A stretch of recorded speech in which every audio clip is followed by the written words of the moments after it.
പേരെന്തായിരുന്നു? പേര് ദൃഷ്ടദിന്മൻ. ഇക്ക നിലമ്പൂരുകാർക്ക് കുറെ പ്രത്യേകതകളല്ലേ ഉണ്ടോ? നിലമ്പൂരുകാർക്ക് പ്രത്യേകതയുണ്ട്. നിലമ്പൂരിന് ഒരുപാട് പ്ലസ് പോയിന്റ്സും ഉണ്ട്.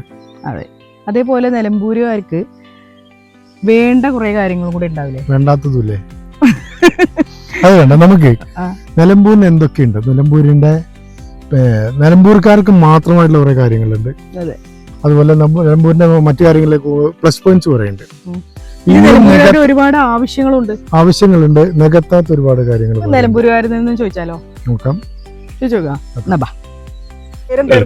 പേര് ദൃഷ്ടദിന്മൻ. അടിപൊളി പേര്, കൊള്ളാലോ. ദൃഷ്ടദിമ്നൻ. നമ്മളൊക്കെ സ്കൂളിൽ പഠിക്കുമ്പോഴേ ഇങ്ങനെ പിന്നെ എഴുത്തും വായനയൊക്കെ അറിയാത്തവർക്ക് ഈ കേട്ടെഴുത്തിടുമ്പോ ചോദിക്കണ പേരാണ് നിലമ്പൂര്. എനിക്കൊക്കെ നിശ്ചയം വെച്ചതില് ഈ റോഡ് തന്നെ ഒന്നും ശരിക്കില്ല. നിലമ്പൂരൊക്കെ ചെറിയൊരു അങ്ങാടിയായിരുന്നു. പിന്നെ അങ്ങനെ വികസനം വന്ന് ഇങ്ങനെ ഇപ്പൊ നല്ല ഇതായി നിലമ്പൂരൊക്കെ.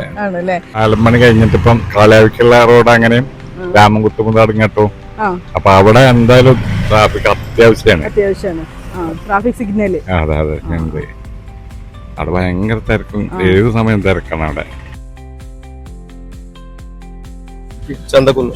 നിലമ്പൂരിനെ ഇഷ്ടപ്പെടുന്നുണ്ടോ? നിലമ്പൂരിനെ ഇഷ്ടപ്പെടാതിരിക്കാൻ പറ്റില്ലല്ലോ.